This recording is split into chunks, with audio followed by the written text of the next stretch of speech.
Amahoro y'Imana bavandimwe, na Alphonsine yankurije ubaramutsa, tugeze muri ka kanya kacu keza ko gusoma ijambo ry'Imana, turacyakomeza gusoma igitabo cy'Ibarura, tugeze ku mutwe wa 10.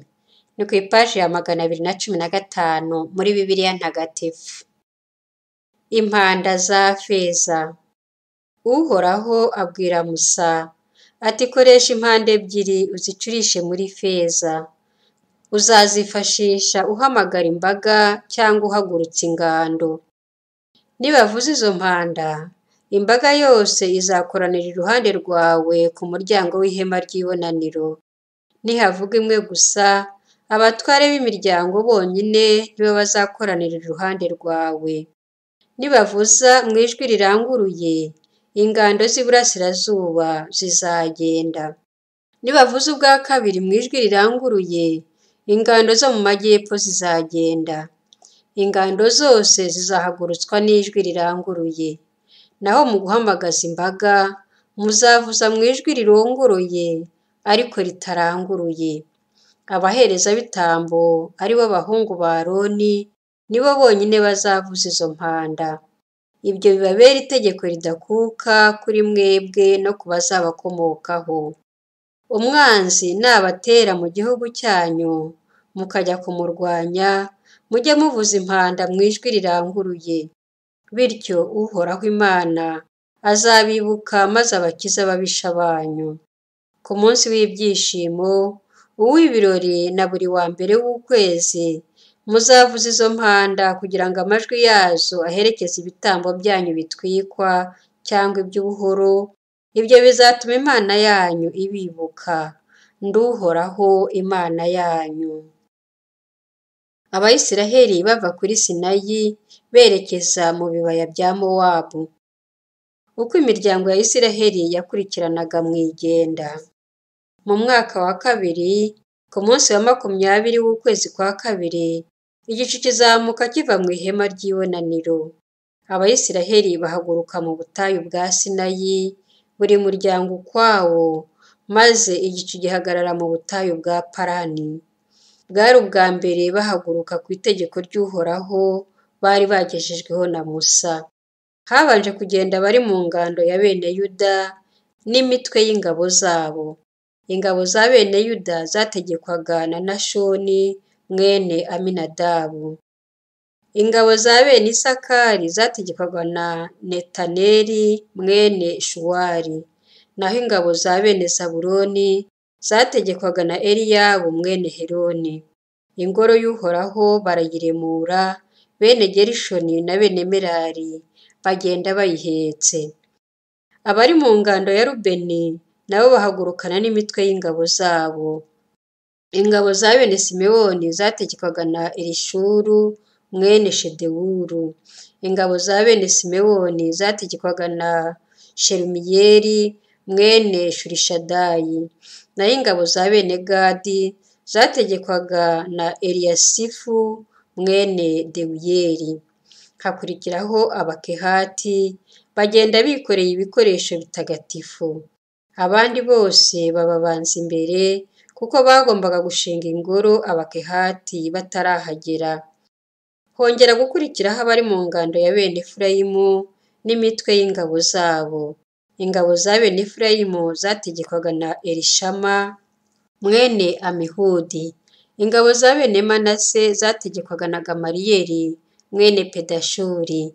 Naho ingabo za bene Benyamini zategekwaga na Avidani mwene Gidewoni. Nyuma yaherutse izindi zose ni ingando ya bene Dani n'imitwe y'ingabo zabo. Ingabo za bene Dani zategekwaga na Ahiyezeri mwene Amishadayi. Ingabo za bene Asheri zategekwaga na Pigayeli mwene Okrani. Naho ingabo za bene Nefutali zategekwaga na Ahira mwene Einani. Uko niko Abayisiraheli bahagurutse n'imitwe y'ingabo zabo, nuko baragenda. Musa ashaka uzayobora mu rugendo. Musa abwira Hobabu mwene Rewuyeli w'Umumadiyani, ari we sebukwe, ati tugiye mu gihugu Uhoraho yadusezeranije, agira ati ndakibahaye. None ngwino tujyane tuzasangire ihirwe Uhoraho yasezeranije Isiraheli. Hobabu aramusubiza ati ntituzajyana, ndifuza gusubira mu gihugu cyanjye muri bene wacu. Musa arongera ati widutererana, kuko wowe uzi ahantu twashobora gushinga ingando mu butayu, uzatuyobora inzira. Kandi nuza tukajyana, ihirwe Uhoraho azatugirira uzaribonaho. Ubwo bava ku musozi w'Uhoraho, bafata urugendo rw'iminsi 3. Ubushyinguro bw'isezerano ry'Uhoraho bwabagendaga imbere kugira ngo babushakire ahantu bashoboraga gushinga ingando. Igicu cy'Uhoraho cyabatwikiraga ku manywa iyo babaga bavuye mu ngando. Iyo ubushyinguro bwahagurukaga, Musa yaravugaga ati haguruka Nyagasani, abanzi bawe batatane, abakurwanya bahunge kure yawe. Igicu cyahagarara akavuga ati garuka Nyagasani, uture mu mbaga nyamwinshi y'Abayisiraheli. Abayisiraheli itabera. Umunsi umwe imbaga y'Abayisiraheli itangira kwijujuta, maze Uhoraho abyumvise ntibyamushimisha, ahubwo biramurakaza cyane. Nuko umuriro w'Uhoraho uyogoza imbaga, utwika uruhande rumwe rw'ingando. Imbaga itakira Musa, nawe atakambira Uhoraho, maze umuriro urahosha. Aho hantu bahita Tabera, ari byo kuvuga ahayogojwe, kuko umuriro w'Uhoraho wari wahayogoresha Abayisiraheli. Abayisiraheli basaba inyama. Muri bo hari agatsiko k'abantu bafatwa n'amerwe, bituma n'Abayisiraheli ubwabo batangira kwijujuta bavuga bati ninde uzaduha inyama zo kurya?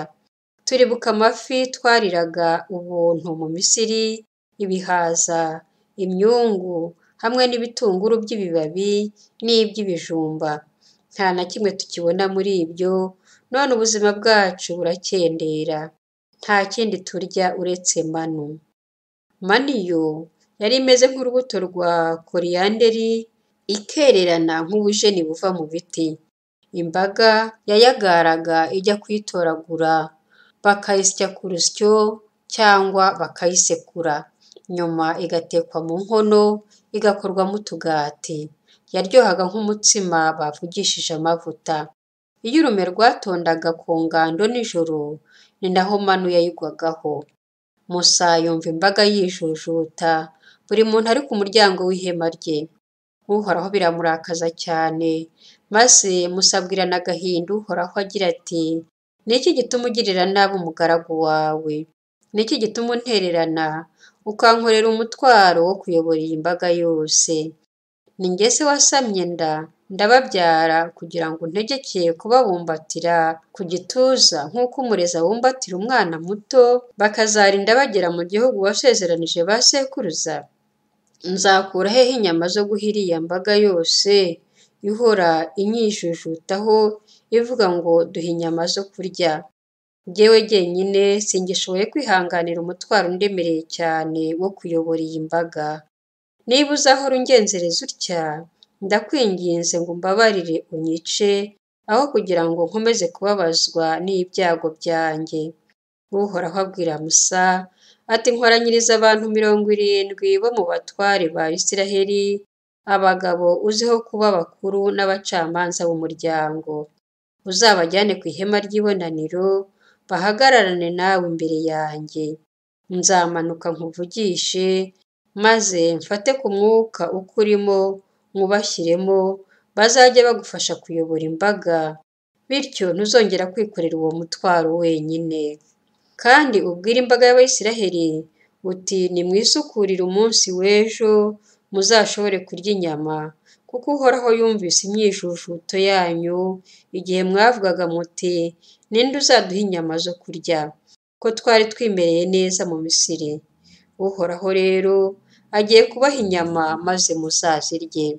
Kandi ntimuzazirya umunsi umwe, 2, 5, 10 cyangwa 20 yonyine, ahubwo muzazirya ukwezi kose, kugeza ubwo zizajya zibaca mu mazuru, kugeza ubwo zizabatera iseseme. ibyo byose kuko mwitandukanije n'Uhoraho, mukamwinuba muvuga ngo ni kuki rwose twimutse mu Misiri? Musa arasubiza ati uyu muryango ndimo ufite abantu barenga 600,000, nawe ukavuga ngo ugiye kubaha inyama bakazazirya ukwezi kose? N'iyo umuntu yabaga umukumbi w'ubushyo bw'amatungo yose, urabona byabahaza? N'iyo umuntu yabarobera amafi yose yo mu nyanja, hari aho yabakora? Uhoraho abwira Musa ati ububasha bw'ukuboko k'Uhoraho bwaba bwabaye buke? Uzaba ureba niba ijambo ryanjye nakubwiye rizahera. Imana iha ku mwuka wayo abatware 70 ba Isiraheli. Musa asohoka mu ihema ry'ibonaniro ajya kubwira imbaga amagambo y'Uhoraho. Akoranya abantu 70 bo mu bakuru b'imiryango, baraza bakikiza ihema ry'ibonaniro. Uhoraho amanukira mu gacu, avugisha Musa, agabanyaho muke ku mwuka wari muri Musa kugira ngo awuhe ba bakuru 70 b'imiryango. Wa mwuka ubagezemo batangira guhanura, ariko baza kurekeraho. Hari abagabo babiri, Elidadi na Medadi, bari basigaye mu ngando. Bari mu murongo w'abagombaga guhabwa umwuka, uretse ko batari basohotse ngo bajye ku ihema ry'ibonaniro. Ariko nabo umwuka ubajyaho, nuko bahanurira mu ngando. Umwana w'umuhungu aza yiruka abwira Musa ati Elidadi na Medadi barimo barahanurira mu ngando. Yozuwe mwene Nuni wari umufasha wa Musa kuva mu buto bwe, aravuga ati shobuja Musa babuze. Musa aramusubiza ati waba se wabagiriye ishyari kubera jyewe? Iyaba Uhoraho yarasakaje umwuka we ku muryango we wose, maze bose bagahinduka abahanuzi. Musa n'abakuru ba Isiraheli basubira mu ngando. Inkware z'Ikibiroti Tawa. Umuyaga woherejwe n'Uhoraho uturuka mu nyanja, uzana inkware, uzigusha mu ngando no ku mpande zayo zose, zandagara ahantu h'urugendo rw'umunsi wose, ikirundo cyazo kireshya n'imikono 2. Imbaga irahaguruka, yiriza uwo munsi wose, ikesha ijoro, ifatira n'undi munsi wose itoragura izo nkware. Wari watoye nke yujuje intonga 10. Izo nkware bazanika mu mpande zose z'ingando. Inyama zazo bakizikozaho iryinyo, batararangiza kuzitapfuna, Uhoraho arabarakarira cyane, nuko imbaga y'Abayisiraheli ayahuramo icyorezo gikaze. Aho hantu bahita Kibiroti Tawa, ari byo kuvuga imva zatewe n'umururumba, kuko ariho bahambye imbaga y'abantu bari bafashwe n'umururumba. Miriyamu afatwa n'ibibembe. Imbaga y'Abayisiraheli yavuye Kibiroti Tawa yerekeza Haseroti. Bamaze kuhagera, nibwo Miriyamu na Aroni baneguraga Musa ko yashatse umugore w'umunyekushi. Baribazaga bati ese ubundi Uhoraho yavugishije Musa wenyine, twebweho ntiyatuvugishije? Nuko Uhoraho arabyumva. Musa yari umugabo uzi kwiyoroshya, nta muntu n'umwe ku isi wamurushaga kwicisha bugufi. Uhoraho atungura Musa, Aroni na Miriyamu, arababwira ati mwese uko muri 3 mujye ku ihema ry'ibonaniro. Nuko bose uko ari 3 bajya ku ihema ry'ibonaniro. Uhoraho amanukira mu nkingi y'igicu, ahagarara ku muryango w'ihema ry'ibonaniro, maze ahamagara Aroni na Miriyamu, bombi bigira imbere ye. Arababwira ati nimwumve neza amagambo yanjye. Niba muri mwe harimo umuhanuzi, nuko jyewe Uhoraho mubonekera nkamwibwira cyangwa nkamuvugisha mu nzozi. Ntabwo rero ari nk'uko ngenzereza umugaragu wanjye Musa, we ni umugabo w'inkoramutima nashinze umuryango wanjye wose. Muvugisha imbonankubone bitari mu marenga, nkamwiyereka, bityo akabona ishusho y'Uhoraho. None se mutinyutse mute kunegura umugaragu wanjye Musa? Uhoraho arabarakarira cyane maze aragenda. Agacu karazimira hejuru y'ihema ry'ibonaniro, naho Miriyamu we aba yasheshe ibibembe byererana nk'urubura. Aroni arahindukira areba Miriyamu asanga yafashwe n'ibibembe. Abwira Musa ati shobuja ndakwinginze widushyiraho ingaruka z'icyaha twakoze, dusanzwe turi abapfu tukaba n'abanyabyaha. Ndagusabye Miriyamu ye guhinduka nk'umwana wapfuye akivuka, agasohoka mu nda ya nyina umubiri we waraboze igihande kimwe. Musa atakambira Uhoraho agira ati Mana gira impuhwe umukize. Nuko Uhoraho abwira Musa ati Yesu aba yamuciriye mu maso ntiyari gukorwa n'isoni iminsi 7 yose. Noneho rero niyirukanwe mu ngando, namara iminsi 7 hanze yayo azabone kugaruka mu mwanya we.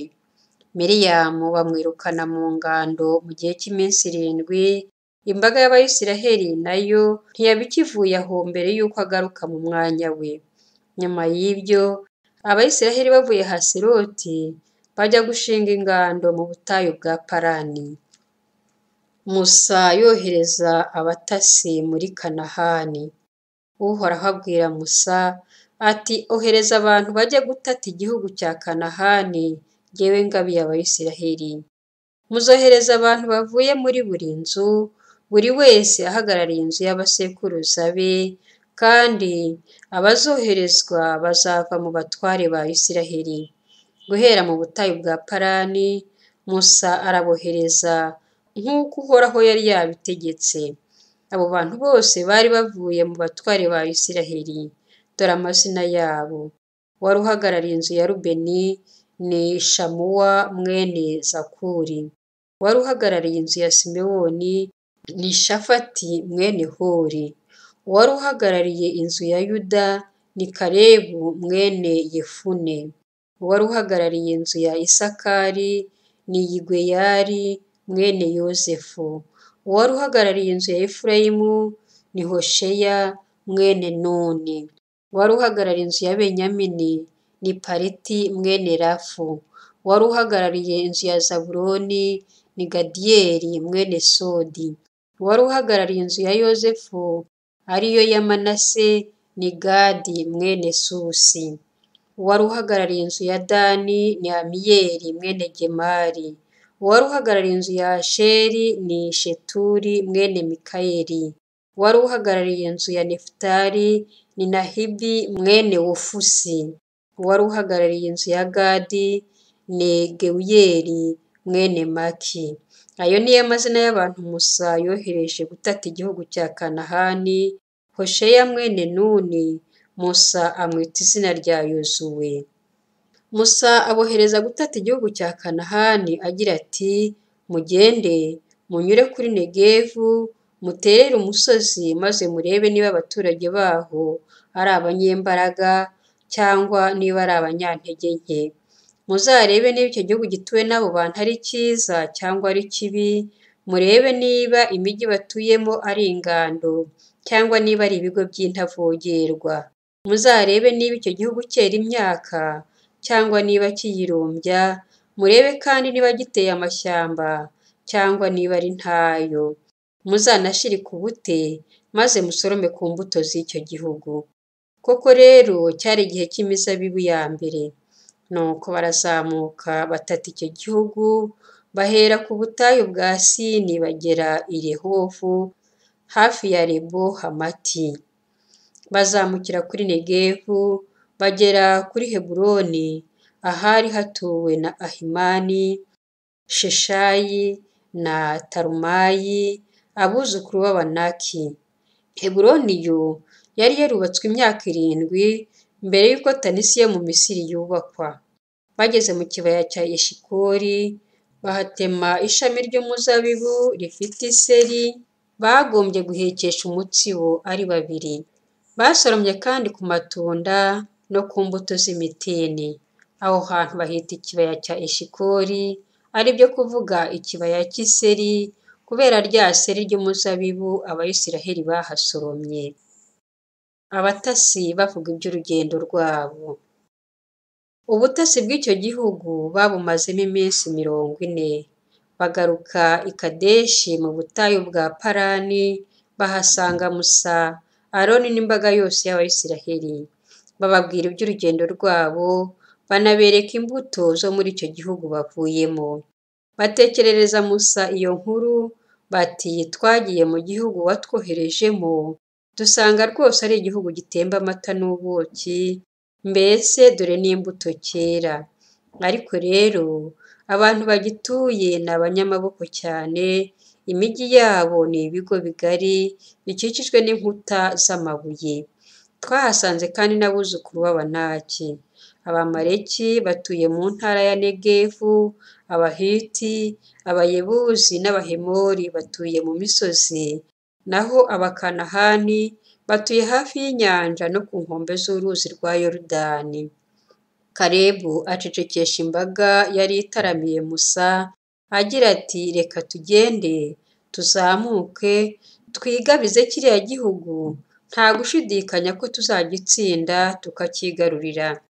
Ariko abari bajyanye na Kalebu muri ubwo butasi baramusubiza bati ntidushobora gutera bariya bantu kuko baturusha amaboko.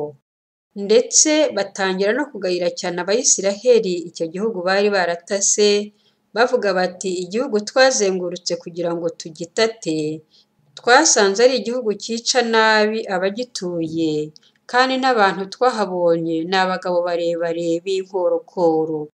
Twanahabonye ba bantu b'ibihangange, bene Anaki, bo mu bwoko bw'abantu b'ibihimbati. Imbere yabo twumvaga turi nk'inzige, kandi koko nabo ubwabo niko babonaga tungana. Nimwakire ijambo ry'Imana.